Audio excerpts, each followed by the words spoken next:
as a newcomer here, if you could have been the president of Coca-Cola, but here you're no one. What's the one thing that you will suggest for the newcomer? The attitude. They have to have the right attitude, because the country is still a good country. When your dream is shattered, then you have to build a new dream and going after that new dream.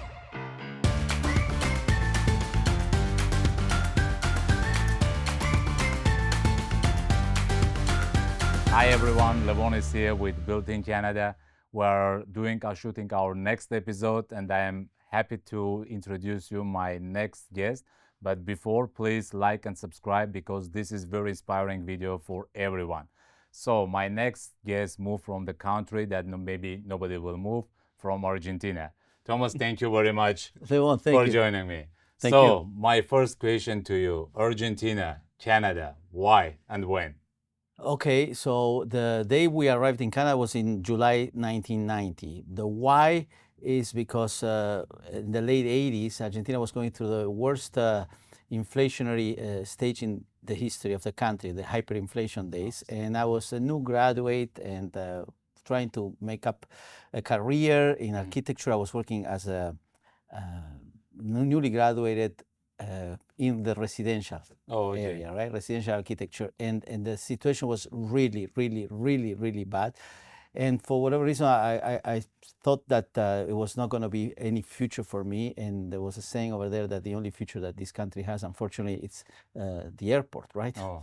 And that's why, when I was so disappointed with everything that was going on around me, in '88, my wife and myself decided to present the paperwork at the Canadian Embassy. And then 2 years afterwards, our paperwork was approved as a landed immigrant. And then we moved to Canada in 1990. Wow. I believe back that time, we had a different kind of Canada than now we have. It was different, but also, to be honest with you, our timing wasn't good. Because when we arrived, the recession was declared, and it was a very tough recession, and it was really disappointing, because I left a country that was in bad shape, and I went to a country with all expectations, and this one was also entering into a bad shape. So it lasted a few years, not forever, but it lasted like a good 3-4 years, right? Okay, my question, why you decided to move to Canada? Like, what kind of expectation you had? Like, did you read about about Canada? What did you know before moving, and why you decided to move to Canada? I like to be 100% honest about this, because our first intent, while the disappointment in our country was going on, was wanted to go to the States. Unfortunately, immigrating to the States in those days was somewhat forbidden, similar to probably what's happening today. It was extremely hard to obtain any sort of visa, not even to go as a tourist, right? So my wife said to me, "We gotta find, if you want, why don't you find a place that is prosperous, is a good country with opportunity for immigration?" And I said, "Yeah, you make a good point, because we didn't want to be illegal immigrants." And we tried the Canadian Embassy and the Australian Embassy. Oh. And then we felt comfortable with the Canadian Embassy, and we initiated the papers there. We never initiated one in Australia. And we started to learn about Canada after we presented the paperwork to see, because we don't know if they're going to be approved or not, but it's where are we going if this happens, right? The only thing we knew about Canada was Niagara Falls and a nice movie that I had watched in the late 70s, which was The Silent Partner, which was the first time that they were showcasing the Eaton Center, right after the Eaton Center was open. So the whole movie is shot in that shopping mall. Yeah. I remember, because when I first came to Canada, the first mall I wanted to visit was that Eaton Center Mall. And then that's why then we started to in those 2 years that we had to wait, we read and we watched documentaries and movies, and more we got acquainted about Canada. And I'm a skier, downhill skiing, and I love the fact that in here I could find snow. Oh. Right? So, and then I knew about Blue Mountain before, now they changed the name, before coming to Ontario. I said, I'm sure I'm going to be very happy there. There's everything opportunity to grow, and also, to develop my passion, which is downhill skiing. So yeah, that's how. I thought that's the number one reason why did you move Canada, based on when I was teaching, learning your background, and I saw that you were skiing too, and then in Argentina it was In Argentina, it was very expensive to ski, because I'm from the capital city, and the mountains were on the west coast, and you had to fly a good 4 hours to go to the Andes and ski there. So I was able to manage to do that since I was a teen, but it was extremely expensive. I couldn't ski more than 1 week, No, tops 2 weeks per year, right? So, but in here, every weekend, even though that I hadn't, and over there you had to have some sort of financial means. In here, without really much financial means, you could go in the weekends and ski in any resort in Ontario. Yeah. Yeah, it's good. So now going back to the day that you came, but definitely you came with the big expectation, future, like there's like with wife, you are coming to Canada. So do you remember like which kind of feelings did you have when you arrived? Maybe some, I don't know, cultural differences you find out, because I believe there was about weather. What was the biggest, like, oh, maybe like, have you ever thought that maybe you did the wrong decision moving to Canada? No, Which no. kind of thoughts did you have? No, I never had the decision that I make the wrong decision, but mainly because of the fact that what we left was really in bad shape, right? Unfortunately, at that time. And then, what was the other part of the question about? So which kind of expectation you had, and what do you seen here? Like, Well, which kind of like, okay, like the expectation was that I knew that I was moving to a first world country, let's call it, right? And I knew that there was going to be lots of potential. What didn't materialize, as I said to you, was the fact that I didn't know it was going to be such a difficulty for a newcomer, particularly when you're just recession is being declared, right? And there was people were laying off everywhere, and that was sort of like a disappointment. But I had already moved, and I had to do whatever I had to do to survive. Plus, you talk about the cultural shock. You have to appreciate the fact that we didn't know much about the Anglo-Saxon culture. We didn't know our English speaking knowledge was very limited, and we didn't have friends or family here, right? And also the savings that we brought, they were our lifetime savings, but they were nothing. When we came here, they were nothing. So it was just like you need to recover right away and say, okay, I got to do something here to establish myself, to survive, to get myself going, right? Family, yeah.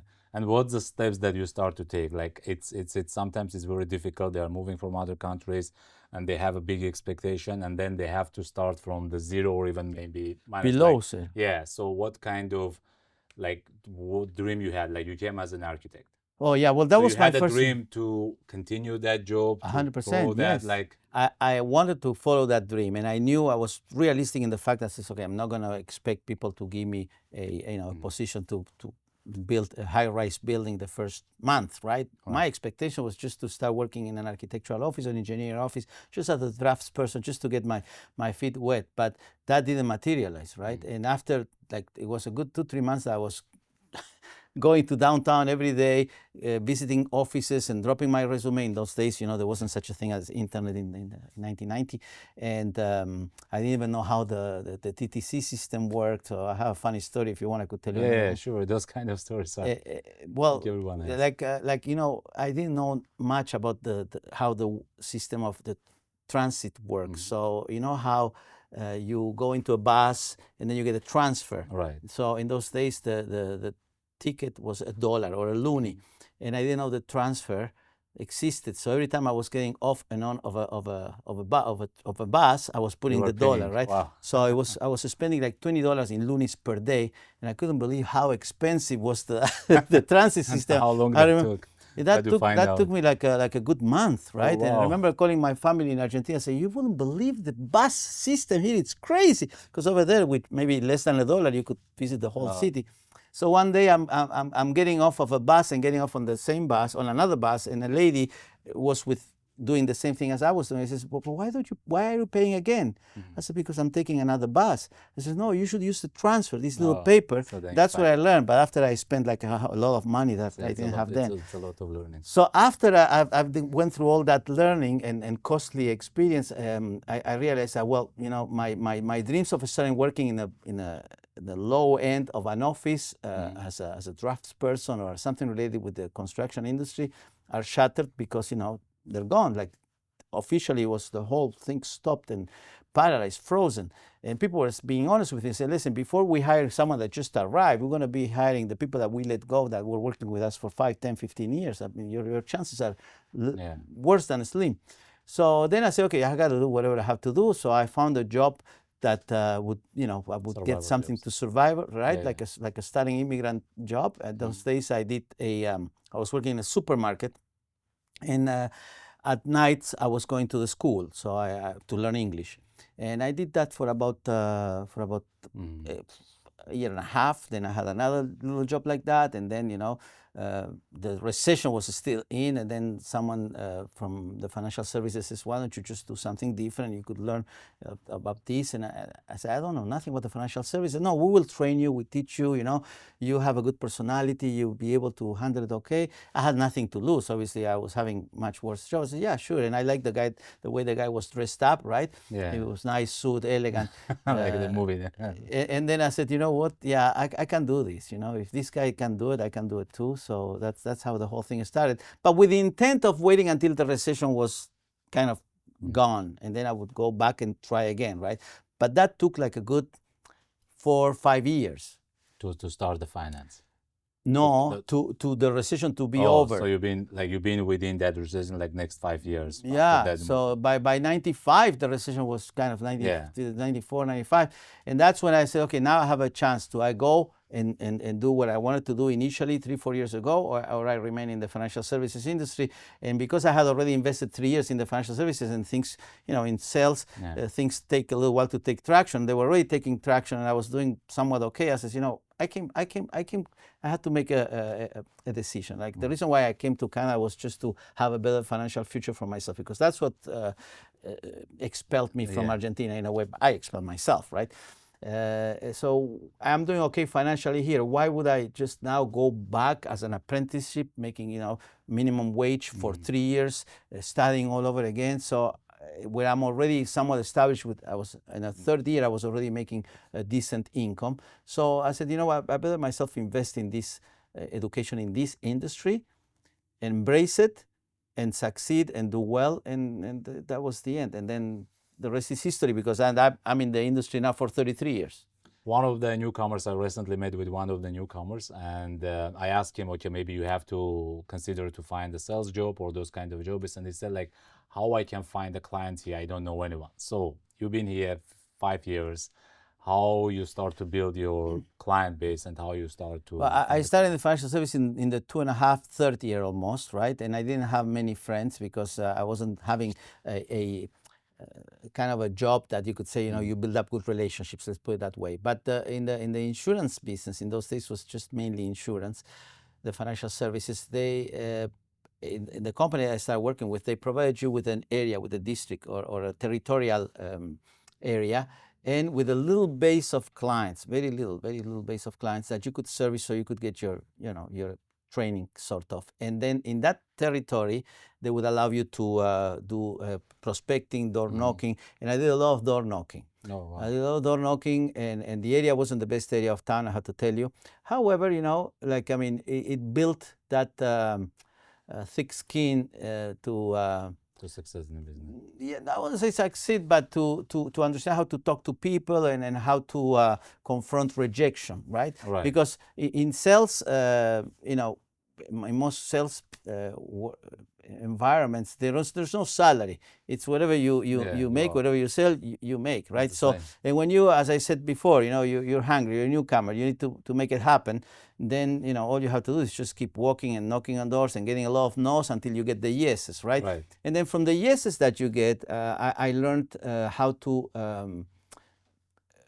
obtain referrals out of necessity, because, it's easier to obtain referrals than to keep door knocking. They say that cold call, this is the punishment of God for not knowing how to ask for referrals. So sorry to interrupt you, because it's very important part here, because back that time when you were doing that hard work, it's not an easy work. Definitely you had weather here. Doing door knock is not that kind of easy here. It's not in Argentina to go out with a bottle of wine and to do door knock or something. The weather, even summer, even winter, it's all kind of weathers are like, it's not a welcome for the door knockers. And probably you had those times that I cannot anymore, like I have to stop, but something changed in your mind. Like, can you share those kind of stories or times that you were so close to stop, but you didn't stop, you didn't give up, and you continued, and can inspire to other people as well? Well, on the weather inclement days that they were terrible, like I was picking buildings, right, to do the door knocking, so from top to bottom. But the disappointments, like you said, and the way to overcome it, it's because you have nothing to lose and everything to gain. Also, you have nothing to fall back onto. So therefore, you have to do it. And I had to tell you that I was very blessed because my wife was extremely supportive of me. And when I was coming home, believe me, there were nights I was driving back home and I was crying. Like I said, oh my God, what am I doing? What is this? Like, there's no other job that I could go to. And then, luckily, my wife always supported me, saying, you know what, don't worry, things are going to get better. You're working, you're doing the right things. Something will come up, right? Don't worry, and you're going to get a referral. And you always have in sales, you always have that little hope. Like, if someone tells you, oh, Levon, call me next week to talk, even if you haven't made the sale, you already feel comfortable because you have someone that you're going to, and then your totally mindset and outlook changes, right? So that's how you. Mindset is very important. In those days, I didn't know much about, and that's another thing that this business gave me, the possibility to change through all the learnings of the inspirational and motivational speakers of the world, right? That I started taking it right after I was in the business a few years. But and I have to be thankful for that because that really transforms your mindset. Yeah. And then once you're changed, then you have that mindset for good, right? And then so right now or after, when I have about, let's say, periods of that, dry months, let's call it, compared to what I had when I had at the very beginning and starting the business, it's Disney World. It's nothing, right? So I'm going to keep going. So I guess you build that character if you want. So how long it took you to understand there is no way go back? So I have to continue, I have to win. And what was for you the win? Like where is you're winning? Like you were still continuing the win. For me, there was never such a thought of going back, ever, never. As soon as there was no plan B. No, as soon as I put the foot on the plane, I was already a transformed person. So no. But the persistence thing was something that I had to conquer. And I said, you know what? They say that when your dream is shattered, then you have to build a new dream and going after that new dream. Nice. Right. So that's how I kept reinventing in many things and stages of life. And you have to, you're coming as an immigrant, right, for a change. Well, but the first change starts with you. Right. And you have to, come to terms saying, okay, no, I have to do whatever I have to do, right? If it's decent, if it's legal, if it's work, if it's not harming anybody, you might not do so as well as you would like to, but you have to keep going. And that's what, it's a compound interest effect of emotions that keep growing on you, and then it pushes you through life. And me, like, I'm a happy, I'm very thankful, a happy person. Like, I consider myself very blessed. Like, like God never abandoned me, I would say, right? It was hard, but it went through. Nice. Then you were continuing. We had this conversation. You had a dream. It's not a dream. You put a new goal to join the $1 Million Club. Oh, wow. Back that time, right? So can you share those stories when you had that goal, how long it took you to be there, and which kind of challenges you had to be there in that club, and then in general about that club? Well, basically, a little before that was another impact that I had, a setback, which was the recession of 2008 and 9. I was very much involved in investments with clients, and then, if you remember, after the subprime crisis in the States, the markets took a huge downturn. Right. And unfortunately, when clients, instead of making money, lost money, it was really a setback, because all these people that were your clients, that were friends, they all of a sudden are your enemies, right? And it really was a very hard pill to swallow. And honestly, I was holding hands and working 2 years without making any money, and I was really in a bad shape emotionally, right? Like, I said, oh my God, am I in the right business now again? This is bad. And then you didn't see the light at the end of the tunnel, right? And I was just at that time, Levon, I don't know if I share with you the story that you're starting to think that the grass is greener on the other side of the fence. And I started to become a real estate investor, thinking that I was going to be making or doing much better in that field, right? And then, but it was a hard field, particularly when you don't know nothing. So, and also because I went with partnerships that didn't work so well. And basically, it reached a point that I said, you know what, in order for me to succeed as a real estate investor, I had to just burn the bridges here in the financial services and and devote my time to this. Yeah, and then I went to talk to a mentor of mine, and when I told him the idea, he says, "You're crazy." He says, "You invested so many years in the financial services. This is just temporary. You're never going to make the amount of money that you make in the financial services in the real estate until 10 years or 15 years go by. If you're lucky and you do well, right?" So I said, "Well, I have a challenge for you. Why don't you just work hard 1 full year, qualify for the $1 Million Roundtable, which is the premier organization for financial planners worldwide. It's called MDRT. Then go there, and then if you still are set in your mind that you want to give up the career, do it." And because he told me what he thought it was true, and I believed him, and he didn't try to convince me or persuade it. He just told me what he felt like was the right advice. I took it at face value, and I worked extremely hard for 1 year because it was something that I always heard about, MDRT, $1 Million Roundtable. It's like the elite of the advisors, right? And you have to work really hard to get into that club. Anyhow, I achieved it, and my first attendance was in 2015. Levon, that was a before and after in my life. When I went there, it was like, like I felt like Messi winning the World Cup. Like it was like unbelievable. Oh my God, this is because then over there, imagine it's an organization that has 90,000 members, and the ones that attend in these events are around 10,000. It's done, in those days was done once a year in North America, and are the top of the league of the best of the best. These people, like they weren't just making they weren't just surviving in the business or doing okay. They were in the and I said, I want to learn that. I want to do that, and that's what I did. So over there, when in 2015 was like this is what I want to do, and then I never looked back. Since then, now my practice has changed. Thanks God, quite a lot. Thanks to all those learnings and teachings of the last 10 years, and I moved my business from the family market into the business owners, high net worth, and professional corporations. So at the end of the day, it's always financial planning, but instead of working with families that need to protect what they have, I'm working with clients that they don't need the services, but they want to have it because they want to eliminate the taxes, right? And that's another big mindset, big difference. And people, are okay with that talk. Everybody wants to save money in taxes. Everybody wants to preserve their wealth. Everybody wants to make sure that their kids inherit what they have built, worked so hard building it over decades, right? So and that's like if you want like a third or a second wind in my career that's propelling me, because I truly enjoy, right? So you took your business to the next level. I'm taking it. Yes, I took it, and I took it because I had to take new designations, education, and get myself ready. Still continuing to take. Because I had to learn about tax and estate planning, and keep doing it. And I have mentors, and now I'm working on that. And I preserved my family market, but I mean my prospecting nowadays, it's all geared towards the high net. The question is, first, like the continuing learning, it's a big thing in Canada, in North America. How you are paying attention on continuing learning, and how that kind of thing is important in your business, career, whatever you are building, right?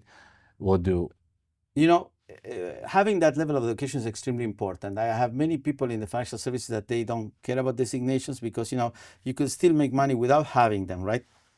I'm a firm believer that having the educational background, it's important, because it gives you not just the credential because of the designation, because the little letters beside your name, people don't know what it is. But for you to have that, I'm the type of person I like to feel that I know what I'm talking about, right? And that transmit the level of confidence to the client, right? So for me, that is important. That was very important. Nice. So that is why I follow through with those steps, right? Now, as I said, it was a hard work, because I'm not that young, I'm not that old. So getting back to study, and I had to do my last course. It was last year when you were doing the courses, and we couldn't connect. Last year was when I did that final exam, which was very important. And I was studying a year and a half prior to that.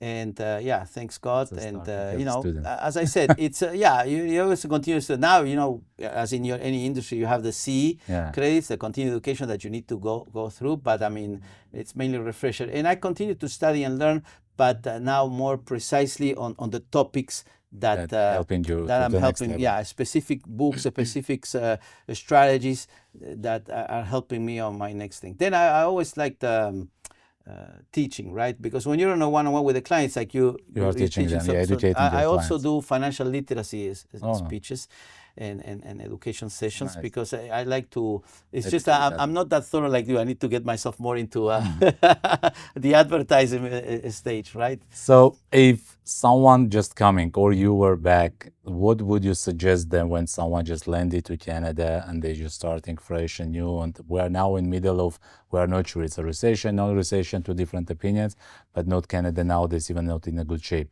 for especially newcomers coming to Canada, right? What's the one thing that you will suggest for the newcomer? The attitude. They have to have the right attitude because the country is still a good country. Obviously, it might not be as it was in the 90s, 80s, or 2000s. But if they're coming, it's because what they're leaving behind is not as good as here, or else they will move, right? And if you come here with the right attitude, with a proper mindset, with a intention of succeeding, what I would advise is to just push forward, blend in, learn English. Get new designations or skills if you need to. It doesn't matter. The one thing about Canada, you come as a newcomer here. If you could have been the president of Coca-Cola, but in here you're no one, and you have to start from scratch. And then you have to also overcome the Canadian experience barrier. I don't know if that exists these days, but I mean, you have to overcome those hurdles, those obstacles. Taking time. Yeah. Thomas, we can talk and it's so interesting to continue to asking you questions. Thank you very much. Hope you will have my guest again and we will continue to talk again.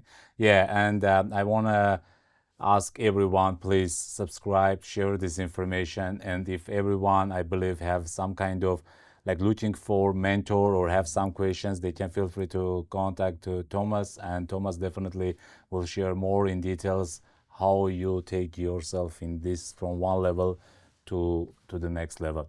Thank you for watching and have a wonderful day.